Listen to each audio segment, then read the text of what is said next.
Hello, hello. Welcome back to the channel. Lost my voice there for a minute. Welcome back to the channel, Gary's Horror Drive-In. This week I'm doing a movie haul review.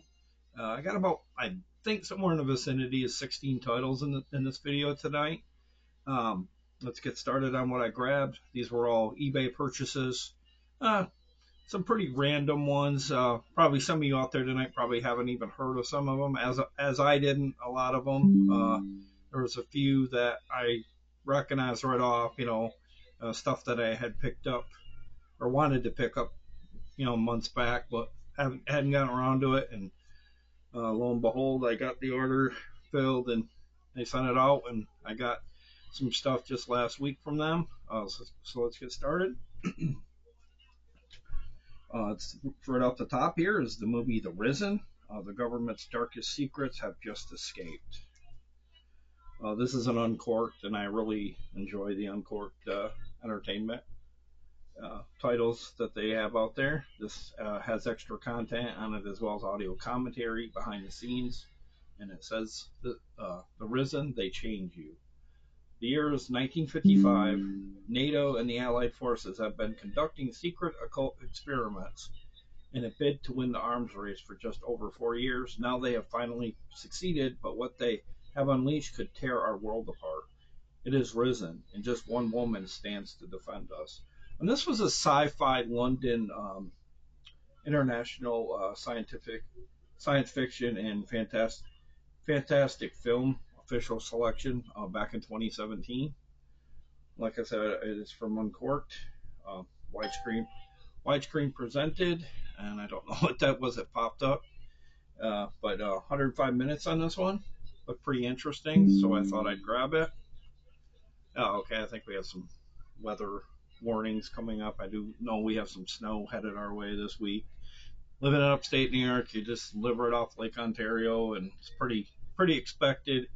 Although it isn't exactly the funnest thing in the world either. But it's back to the haul here. That's The Risen. Look at the back. Pretty happy to have that one. And here's a movie that I discovered by accident, actually, because I watched it because I did see Mia Farrow in Rosemary's Baby, and I saw she was in sort of another horror film. And this one's really kind of like messed up in a way too, because it's like she's this blind character, and all these dead people are around her, and she doesn't realize. Well, her family doesn't really kind of realize that they're all dead at the hands of this one man that got into their house. But this movie, See No Evil, was directed by Richard Fleischer. Here, keep your eyes on what she cannot see: the boots, the bracelet, and the bodies. This being a Arrow title, as always, comes with a lot of exclusive this and that, original theatrical trailer, image galleries, new and improved English subtitles for the deaf and hard of hearing. Saying there's two versions of this, the US cut and the UK cut. It's from Columbia Pictures and Filmway. Check out powerhousefilms.co.uk. This came out of 1971, and I guess the UK one is either 89 minutes or vice versa, and then the other is 88 minutes. It's English language, of course, and it gets a rating of 15 through the UK rating system for moderate violence. But yeah, this is a pretty interesting title. Kind of a little bit like the movie with Marlee Matlin, where she's blind and murders are happening. I can't remember what it was called. I want to say it was something. Maybe it was See No Evil. Maybe it was a remake of this one. I can't remember. But Marlee Matlin played in one where she was blind. I believe. I'm pretty sure. This is from Indicator as well. And there's the cover. Sorry for the glare. See No Evil. Really good film. I highly recommend this if you haven't seen it. I think you could catch this one on Tubi currently. Really fun mystery whodunit kind of film. Murder going on under her blind eyes that she doesn't. I think she jumps in a shower or something, and in that amount of time, they're being picked off one by one, off camera, of course. Next up is a movie from Bayview here. Evil Runs in the Family. It's Inherit the Witch.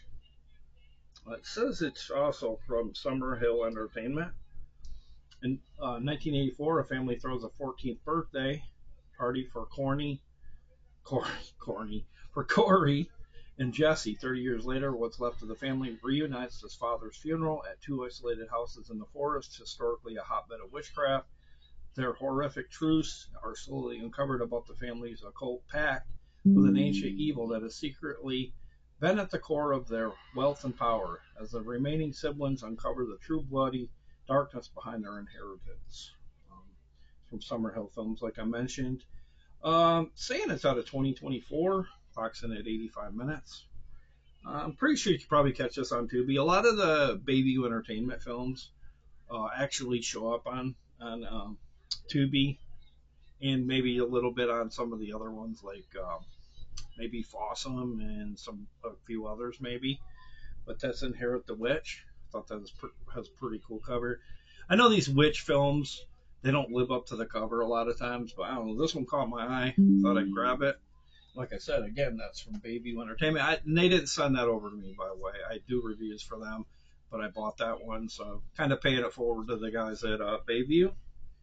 And next up, here's a documentary. This one caught my eye as well. So I'm a big sucker for the paranormal alien kind of stuff. Shadow Operations. That's the UFO crash retrieval evidence and cover up. And this one looks like it's a manufactured on demand title. In this thrilling documentary, declassified files and insider testimonies reveal shocking evidence of UFO crash recoveries, uncovering secret operations, hidden technologies, and decades-long government cover-ups.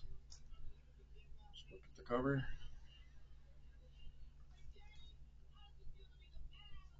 And that's Shadow Operations. Next up, I did catch this one. Kind of caught my eye. Kind of feels like any of these films that you would see with kids that are kind of like, I don't know, kind of always drawing stuff in movies where bad things, are going to happen. That kind of, it's a kind of that, that subgenre of like sinister kids, kind of like a Damien kind of thing, but like with a different take. Obviously, he's not the son of the devil or anything in this, but it's the movie called Marionette. Your life is in his hands. Kind of a little bit like Final Destination in a sense, because when he draws stuff, death happens, kind of thing. Dr. Marion Winter, a grieving psychiatrist, moves to Scotland for a fresh start. She soon discovers her 10-year-old patient's eerie drawings predict real disasters and begins to experience a discerning loss of reality as a young boy shows he possesses the ability not only to predict the future, but to manipulate hers as well. As secrets unravel, she must uncover the truth about before tragedy strikes again. And it's a little bit like, and kind of like the play on, like tragedies and stuff that happen because of this little kid here. It's kind of almost like with the Mothman in a way, because like he does these like, he's around, and like shortly after he's drawing stuff, like bad, like really bad things start to happen, and death ensues not far after. And this is from 2021. Clocks in at 112 minutes. It's also from Dark Side Releasing and Scatina and Rosner Films LLC. Special features include a Marionette official trailer, Scatina and Rosner trailer reel, and that's pretty much it. But I thought the cover looked pretty cool. And it looked different when I bought it on eBay. I thought it was a puppet movie, like this was a killer puppet, meaning marionette. Kind of I did watch a trailer, but once I saw the trailer was much different than the cover. I don't know. Maybe I shouldn't have watched the trailer, because once I'd already bought it just because I thought it was a killer puppet kind of movie, or a doll killer, kind of like a Megan or something like that. But these are pretty cool too. And like I said, that's the movie Marionette. And then next up, I caught this movie back in the day. I'm not gonna lie. When I go to my aunt's, she had HBO, and She had it in her room, and I don't know, I would sneak into her room sometimes. She didn't care. That I don't think they realized I was watching HBO, and I think I was like all 8 or 9, maybe 10. Uh, it's a collector's edition here of a movie starring Natasha Kinski and Malcolm McDowell, and it's cat people and erotic fantasy about the animal in us all. And I'm not gonna lie, I was hoping every time I would go there that they'd always show this movie because there's like a really uh, full frontal scene in here with Natasha Kinski, and I was like, that's probably the first time I've ever seen full frontal in a horror film. And I'm not gonna lie, it's probably one of my favorite movies at the time as a kid. Bit of a perv here tonight on the channel, just kind of reliving, uh, kind of like the things like when like young teenager, their hormones and whatnot. But yeah, this is it was a pretty good film though. It was definitely not every horror film out there is like this one, and this is from Scream Factory. A very unique take in the horror genre. Has new interviews with director Paul Schrader, Natasha Kinski, Malcolm McDowell, and I'm freaking myself out right now because I thought I heard a noise. John Hurd, Annette Toole, and composer Giorgio Moroder of theatrical trailer or still gallery. Basically, it's a remake of the 1942 film Cat People. This one stars Natasha Kinski, as I mentioned, as a girl named Irina, a beautiful young woman who discovers love for the first time. And if I haven't seen it in a while, I want to say the people transcend into actual panthers. It's an erotic thriller kind of horror film. It's really not about the kills and stuff. I mean, there's a pretty graphic scene in here with a panther. I think he rips off a guy's arm or whatever. That always stood with me, but like it, I don't know. I just something about it. I don't know. I'm a cat person myself. I like dogs too. I like cats and dogs, but I've always been I've always cooking cats and stray cats and stuff. But this is more of an erotic fantasy horror/horror film than anything. Usually not my cup of tea, but I don't know. I don't think I've ever put this in a collection, and I thought I'd grab it. Like I said, it stars with Malcolm McDowell and Natasha Kinski, and I forgot that Malcolm McDowell was in this. But that's Cat People. And next up is the straight up reboot or redo of The Crow, and this is a Blu-ray plus DVD plus digital copy. I've got a little bit fingerprints on it here tonight. Rather keep it looking kind of pristine. I don't know if the person that sent it to me had his grubby mitts all over it, but no, I get it. That's why I beg on these slip covers because I'm just so anal when it comes to them looking better. This one turned out pretty good for once. I don't see any really major blemishes on it or anything. Like I said, this comes with a digital copy. It has a slew of special features. It clocks in at a hair under 2 hours, and actually 111 minutes, if you will. This one stars Bill Skarsgård. We know him as Pennywise the Clown from the new It series and the new TV series, Welcome to Derry or Welcome Back to Derry, whatever it's called. Stars Bill Skarsgård as the Crow this time around. Takes on the iconic role of the Crow in this modern reimagining of the original novel by James O'Barr. Soulmates Eric Skarsgård here and Shelley, played by FKA Twigs, are brutally murdered when the demons of her past catch up with them. Given the chance to save his true love by sacrificing himself, Eric sets out to seek merciless revenge on their killers, traversing the worlds of the living and the dead to put the wrong things right, like the little bit of moniker that they did in the first one with put the wrong things right. But my thing is, I will give this one credit though, because at least in this one, it's not on any remotely in the same league as the one with Brandon Lee. But I will give it credit here that um, the relationship between Shelley and Eric, you get to see kind of more of, how they mesh together, how they love each other. As in the first one, it was so brief. It was like it showed them in flashbacks and stuff. But this one kind of built up the relationship between Shelley and Eric in this one. But this one was a pretty okay entry. Obviously, not on the level of the first one, as I mentioned. Probably, I would say it's probably better than, well, probably all the sequels are close to it. Maybe not quite as good as maybe Wicked Prayer. I believe that was the second one, but this one was pretty good. I wasn't expecting much, and I went into it knowing it wasn't going to be the first one. I don't know, something about Eric Skarsgård here that's or Bill Skarsgård. I mean, Bill Skarsgård. That his eyes are really creepy. I think they're like always like that, and I don't know if they did that on purpose, but it kind of looks like like the way the light hits. I don't know if you could see. I don't know if you could kind of see it there, but the eyes kind of look like they blink a little bit. It's kind of freaky here tonight because I'm home by myself, and I'm getting it better as I turn it this way. You can kind of see like the light will kind of, you know uh, like clash against the eyeball here, and it kind of looks like they're blinking. But yeah, not a bad movie. I wasn't expecting much, and I think going into that, doing that, made me enjoy it, even though it wasn't on the level even remotely as the first one. But pretty good sequel or reboot, whatever. Probably one of the better reboots I've seen in terms of how good the first one was. But I had fun with that one.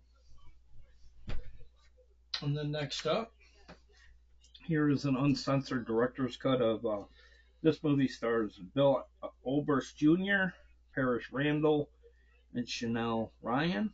Circus of the Dead, a film by Billy Pond. And man, is this one really super violent? Like, you would have thought Rob Zombie would have made this, really, because it's pretty over the top in terms of like uh, um, what's the word? Like overly aggressive in terms of violence. Like these these clowns inflict on people, the people they come upon. Oh, it gets a lot of endorsements from different horror trades like Ain't It Cool News, Horror Homework, Bloodbath and Beyond, Horror News Network. It comes equipped with a world premiere at TFW, reunion documentary deleted and extended scenes, a short film, Dolly Boy, and more. Trailer, a trailer and classic trailers, director's commentary also included. First, first time on Blu-ray, Doll Boy. I don't know if there's another movie on here. Is that what they're trying to say?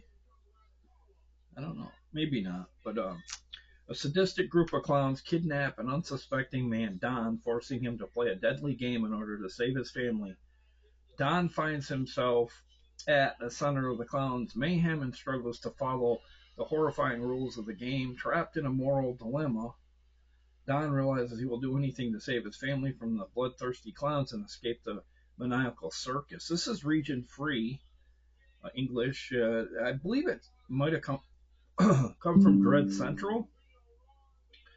105 minutes. Hold on, I need to get a quick drink of something here. And I'm not trying to endorse the soda brand Faygo, but this is some really good stuff tonight. I don't know if you've ever had Moon Mist from, got it at the Dollar Tree. It tastes just like Mountain Dew. It's like $1 cheaper.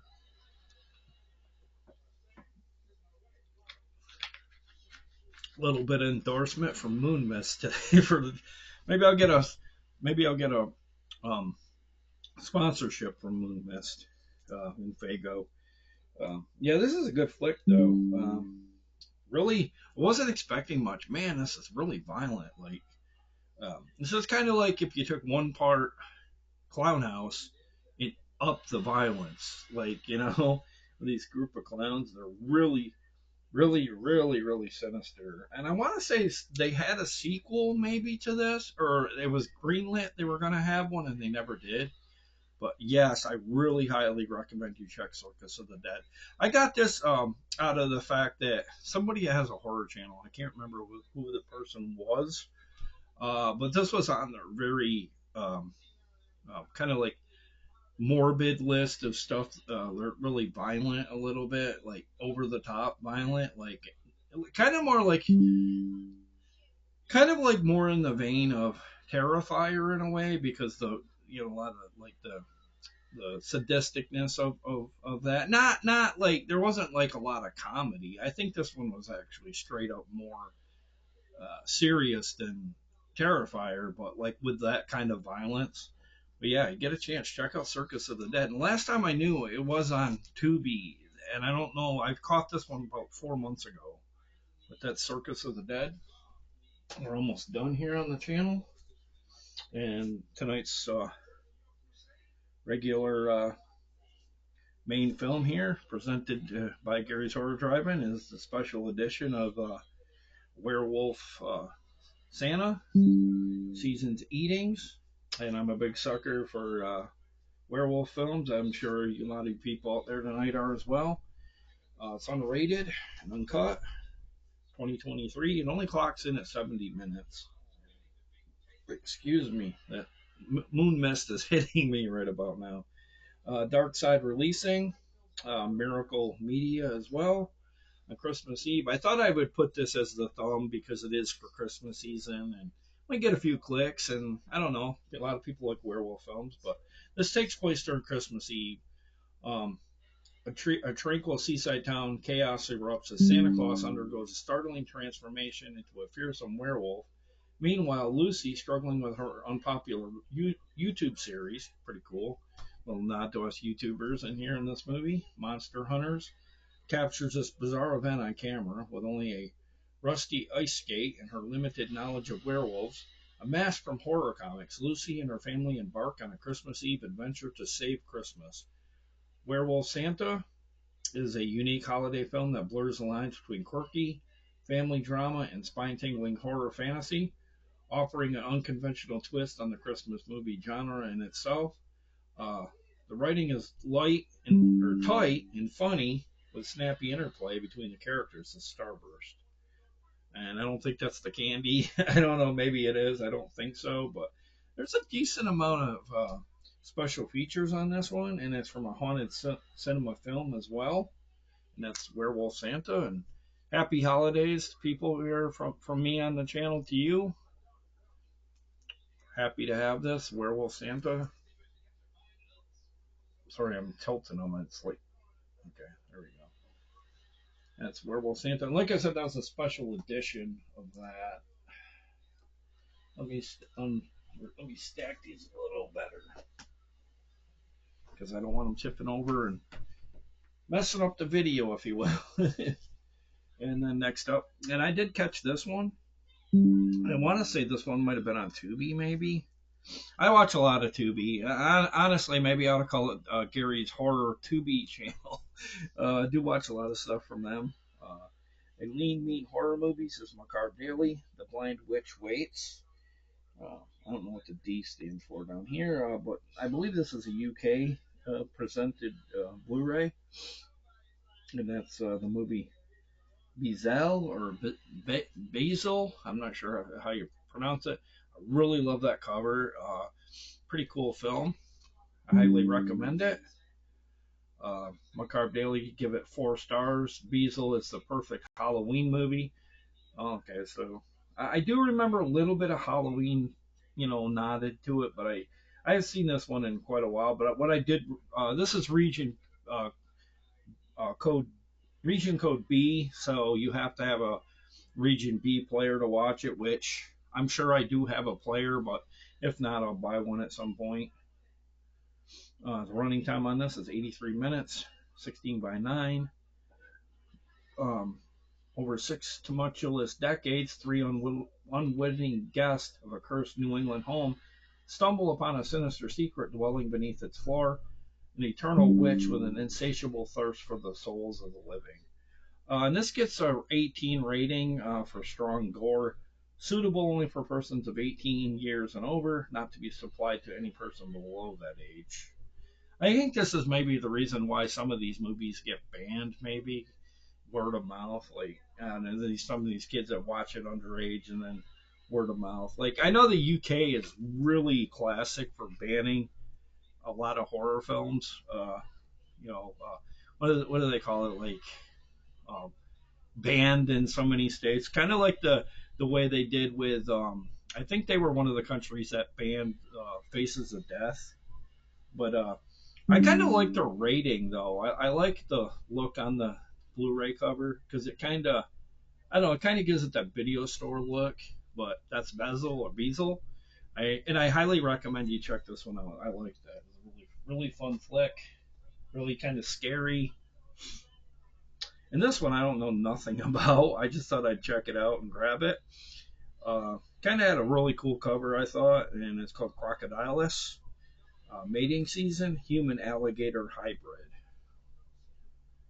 There.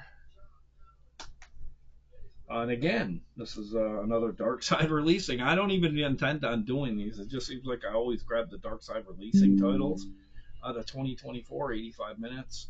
Has a little bit of special features on it, nothing special. 101 films is in association with this as well. Allie decides to enlist the help of a skeptical private investigator to find her missing brother, whom she believes has become entangled in a series of disturbing incidents tied to the local legend of the crocodiles, a terrifying human alligator hybrid said to lurk in the shadows as they delve deeper into the investigation. Allie must confront her own doubts while navigating the chilling lore surrounding the creature. Kind of has like the story kind of sounds a little bit, was it that movie The Frogman? I think it might have been a done in biography type style about the search for the Frogman. Kind of has that vibe. I don't know if you know what movie. And then you can check that. I think you could check this one out on Tubi as well as the Frogman. And I know Frogman. I'm pretty sure Frogman is definitely available on Tubi. And I excuse myself. I deal with acid reflux. I'm not trying to gross you out here, but it's kind of a thing us 50-plus-year-old people put up with in terms of like digestion and stuff. I'm trying to, like I said, I'm not trying to go all gore here with my personal health issues, but that's from Executive Studio Productions UK, US, 101 Films, and Duck Duck Productions, and that's 𝙂𝙍𝙍 Mating Season. Had to get it. I haven't seen it yet. Maybe I'll check it out either today or tomorrow. Obviously, I ain't gonna have it watched by the time we have with me shooting tonight's video, but I'll let you know in future updates if it's worth checking out. And then I only got like maybe 5 more here. And then I grabbed this from MVD. It's part of the Rewind collection. It's called Attack of the Killer Tomatoes. Like I said, and it's also from Gravitas Ventures. I'm really familiar with them as well. It's region free. 87 minutes on this one. And there ain't really no sense of reading what this is about. We all pretty much know it's the Attack of the Killer Tomatoes, and more done for comedy than anything. I don't know if it's this one or this. I want to say it's Return of the Killer Tomatoes. That what's his name? George Clooney is in one of them. I'm not sure if it's this one or I'm not seeing his name here, but this is directed by John 𝙂𝙖𝙍𝙍, and it's rated PG. And back in the day when I saw, I think I saw the first one, I think it wasn't for me from the get-go, but something said, give it a second chance. It is considered a cult classic. It has many Easter eggs on this, special features, collectible poster, which I didn't know about, newly remastered from a 4K digital transfer, 7 featurettes, Legacy of a Legend, Crash and Burn, Famous Foul, Killer Tomato Mania, Where Are They Now, We Told You So, and Slated for Success. And it does have Attack of the Killer Tomatoes, the original 8mm short film, I guess, on here as well, along with a optional audio commentary, which is really cool. That's Attack of the Killer Tomatoes. This is the one that started it all. I think they've had 4 or 5. I want to say, I know Return of the Killer Tomatoes is 2, but I can't remember what happens after 2. I think there's eat France or something like that. And then there's like maybe I got them backwards, but like there's that. Then there's eating France or whatever. But I don't think 3 and 4 are available in Blu-ray format, and I'm not touching those until they do, because I've got the first two.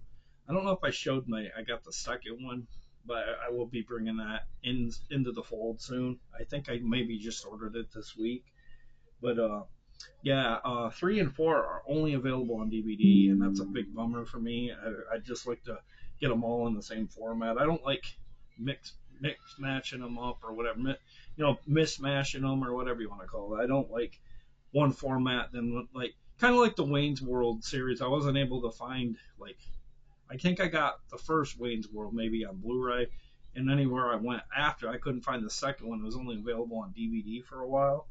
But then I think they came out with both, like maybe in one Blu-ray. But that's Attack of the Killer Tomatoes. Like I said, I'm not reading that one because I'm pretty sure anybody that's been a horror fan as long as I have, or even some of you horror nuts of the 80s films, will eat that one up because, obviously it's Killer Tomatoes. It's hell, they've even made a Halloween song that they throw on the radio every Halloween time. And this is from the director of Gremlins, Joe Dante. It's Small Soldiers. I had to pick this one up. This is behind the scenes. Look at the making of Small Soldiers from the cutting room floor and bloopers. This is rated PG-13. I was always hoping this would get a sequel, but if I remember right, the box office did not live up to the hype, which is a real shame because I wanted to see the Gorgonites, and I just would have liked to see more adventures of them. Tommy Lee Jones does a voice in this one, and several great actors do a lot of the voices, and for some of the soldiers, the actual soldiers that face the Gorgonites. It's big action, big fun, and a big movie. Small Soldiers is one huge adventure. Meet the Commando Elite, toy action figures with an attitude. They've escaped from their boxes along with the Gorgonites, kind-hearted but unusual-looking creatures. Now teenager Alan Abernathy gets enlisted to help the Gorgonites and rescue the girl of his dreams. Kirsten Dunst is the girl interest in this for this young teenager here that plays in the movie. I believe I want to say she lives next door to him, maybe, or in his neighborhood. Kind of almost has that vibe too, a little bit like the Burbs, a little bit. I feel like I don't know, just the neighborhood and like some of the quirkiness of some of the comedy. Really, really cool stuff. Something like maybe 80s Tom Hanks would have played in back in the day. Um, he lives basically in the same neighborhood as his girl of his dreams. But the whole town is turned upside down. Small Soldiers is a spectacular adventure for the whole family. And you can tell this is made by Joe Dante because of the way people play off of each other in this. And I can't remember. I want to say Jay Moore, maybe. I think that was his name. And maybe the dude that played in the wheelchair in Scary Movie 2. David Cross. He plays in this as well, and there's even a nod to Gizmo because there's a reference.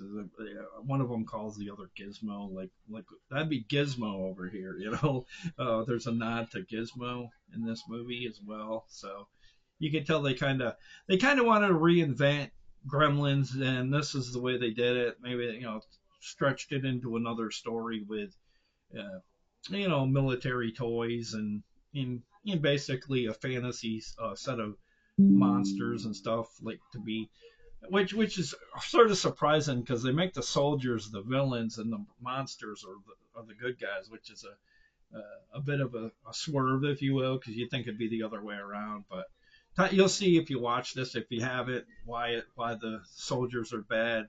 Tommy Lee Jones does a really good job in this as this main character here. This came out in 1998. It does not seem possible that I've seen it that long ago, but I was there opening weekend for this.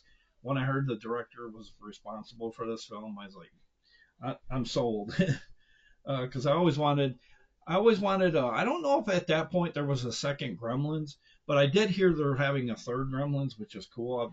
I would like to be there on opening week, but I don't know. Sometimes I don't like to go when there's a lot of people because you kind of miss things because you get distracted. This clock's in at 109 minutes, and this is a DreamWorks Pictures as well. And I'm not going to read. Well, I did read it, but not really going to break it down anymore. You pretty much know what Small Soldiers is. And I revisited this movie most recently. I had watched it like maybe 10 years ago, I want to say. And the main actress, Kelly Riley, she plays in oh shoot, that show with uh, Kevin Costner. I'm blanking on it. It's on I can't think of the show. You know what I mean? It's the show where he's a rancher and his family or like live under his house. You know what I mean? I don't know. He kind of runs things. I can't think of the name of the show. It's really super popular there for a little bit, and it stars also Michael Fassbender, who plays in the X-Men movies.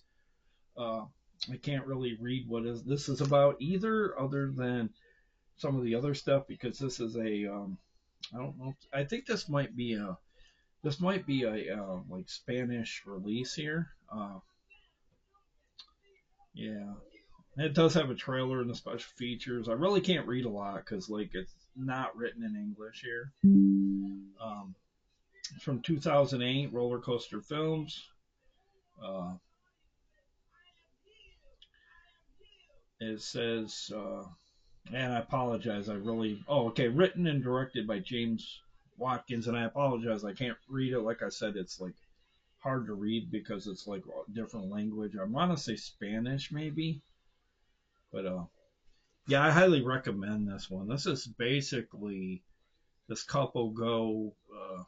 The Michael Fassbender wants to marry um, Kelly Riley here, who's a school teacher, and they kind of want to get a getaway because he wants to go to this place where there's this lake, and he really loves, being there. I don't know if he's been there before, or it kind of feels like he knew of it for some reason. Maybe he went there as a kid and like the area was better.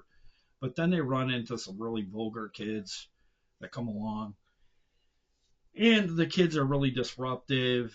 At some point, one of the kids whips out his penis and shows it to her, and I don't know. And there's a part in here where they're kind of playing off of each other, like bickering back and forth. And I don't know, there's a lot of music being played that's overly loud, and he asks them to turn it down. And you kind of know where we're going here with this. It's these really messed up kids who think, the world evolves around them. There's a lot of kids like that nowadays.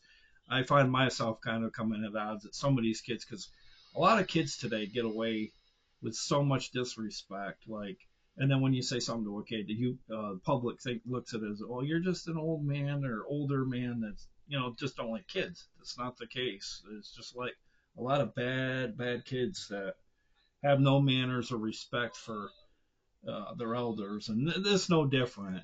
This was a really good film. Sometimes it's really cringy. There's a part in here where they're torturing Michael Fassbender, very kind of like almost like I don't know, kind of almost like some parts like kind of like a torture porn kind of things going on in this sometimes, and I don't know, just like I don't know, just a really dark, like messed up kids, like there's a part in here too where one of the kids doesn't want to partake in the torturing and mutilating of Michael Fassbender, and because he doesn't do that, the mean kid of the bunch, the leader, sets him on fire. Really disturbing scene, and you could see off in the distance. It's like he's on fire and he's trying to fall to try and relieve himself of all the pain of the fire. But man, these kids are really messed up. This movie will stay with you. I'm gonna say that right now. It was not when I first saw this. I thought, yeah, it's probably just a slasher film with a couple guys, uh, disturbing this couple or this lady because she's a very beautiful lady. Um, but yeah, you get a chance, watch Eden Lake. Really good film. I'm glad I revisited it lately, but but then again, it's kind of cringy as well because it's like hard to sit through at times because you really feel bad for the family or for the couple, especially Michael Fassbender. And then a movie here starring Rose Leslie and Harry Treadaway. It's chilling, very, very scary, and creepy as hell. It's from Magnet Releasing. After the ceremony comes a ritual, and it gets all kinds of accolades here. I don't know if you can see the up here. Young newlyweds Paul, Harry Treadaway, and Bea. I'm not sure if it's B. I guess B. Rose Leslie travel to a remote lake cottage for their honeymoon, where the promise of private romance awaits them. Shortly after arriving, Paul finds Bea wandering and disoriented in the middle of the night. As she becomes more distant and her behavior increasingly peculiar, Paul begins to suspect something more sinister than sleepwalking took place in the woods. This is from 2014. Clocks in at 87 minutes. Like I said, it's from Magnet Releasing and Magnolia Pictures. Has an interview with actors Rose Leslie and Harry Treadaway. Interview with the director Lee Janiak, the worm behind the scenes, Canoe behind the scenes. This must have had some kind of like a little bit of a special look, Access TV, a look at the honeymoon festival and theatrical trailers as well. And it's rated R for disturbing bloody images, sexual content, and language. Don't know nothing about this one, but they're comparing it to Rosemary, Rosemary's Baby basically meets Invasion of the Body Snatchers. So I don't know if this is kind of. It sounds like it might be UFO paranormal kind of stuff going on in this as well. Shock to Your Drop calls it a classic and clever, truly unsettling.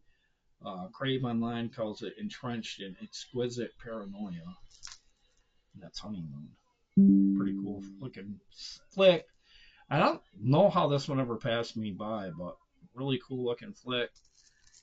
And there's a look at the back, and we're down to the last one. And this one is totally not scary, the one coming up, but very, very memorable. I'm a big, I'm a James Cameron fan. I like the Avatar films and so on. And I thought, why not grab this movie? Because I can't wait till the new Avatar comes out. Is it Fire and Water or Fire and Ash? I can't remember what it's called, something like that. Looks like it'd be really cool. I do think they said it was the longest one yet. I don't know. But on to this James Cameron little fun flick here. This is really pricey, though. I think I paid like $35 for this one. But again, it is a 4K Ultra. This does come with a Blu-ray disc plus the digital code. So if you're interested in this, by all means, leave it in the comments. First come, first serve. Whoever I see, was there first, that's who's going to get the code. If you're not interested, these will just stay in the, because I don't plan on opening this one anytime soon because I've seen this in a theater like twice, I think. And then I've seen it like, since then, I've probably seen it like 20 times since. It's the movie The Abyss, Ultimate Collector's Edition here. PG-13. This is a 3-disc set. Includes the 1989 theatrical version, the 1993 special edition with 31 minutes of additional footage. In this underwater sci-fi adventure, written and directed by James Cameron, a nuclear sub mysteriously sinks into a private oil rig crew led by the foreman, Bud Brigman, played by Ed Harris, is recruited to join a team of Navy SEALs on a search and rescue effort. The group soon finds themselves on a spectacular life and death odyssey 25,000 feet below the ocean surface, where they find a mysterious force that could either change the world or destroy it. I don't know if this is going to slide out. I guess I'll take it out. Here's what the actual cover looks like, the 4K. Just going to slide. I just slid it out. It's no biggie. But I like the black. I don't know why. I like the four. I like 4K, but I don't like the price. But I do like the sleekness to them. They're like they got the black casing. I do really like that. Um, like I said, this is a 4K resolution, high dynamic range or HDR, wider color spectrum, and immersive audio. And I don't know sense of really. I did read it, but like we pretty much know what it's about. You kind of stumble on to these. I don't know if they're like aliens or like uh, creatures under the sea. I want to say aliens, but with James Cameron. Oh, and that's a really good performance by Michael Biehn in this as well, playing the bad guy in this. You could tell this was made by James Cameron with Michael Biehn being in it and him being in the second Aliens film. And a lot of people will argue that the second Aliens film is better than the first, and I honestly think so. I honestly am a little partial to the second one because of the action and the funness of the film. And then you had you kind of had Bill Paxton, who was like awesome in that movie. Then you had Newt and it just seemed like everybody played well off each other. I don't get me wrong, I love the first Alien, but it takes a while for it to get really, really good for me. And this one gets not this, but Aliens gets right to the basically to the meat and potatoes in that. But yeah, this was done around the time I want to say Deep Star Six and Leviathan had come out, and you do wonder if a lot of those three movies kind of inspired each other. I don't know what came out first. I want to say um, Dark Deep Star Six and Leviathan, I think, did come out. I think this one had a much bigger budget, much felt much larger than life than those two. But this one was a good one, really fun one as well. Uh, James Cameron kind of going under the ocean and kind of his alien take and stuff on all of that. But yeah, that's my haul for this week. And like I said, this is probably one of his better films, and I remember it getting a lot of praise back in the day. But yeah, that's my haul. Thank you for watching, and happy holidays. I know it's quite a few days yet till Christmas, but I'm probably going to shout out holiday wishes to everybody until the 25th is here. But thank you for watching. Tell everybody about my channel, Gary's Horror Drive-In. Make sure you get here early each and every week because all the good parking spots go fast. And I'll be back next week. I'm probably going to be back with either some stuff from movie Zing or a Bayview title. Because like I said, I kind of like to switch things out so keep it fresh. But thank you for watching and have a good weekend. And I'll see you next week back here at the drive-in. See you later. Bye.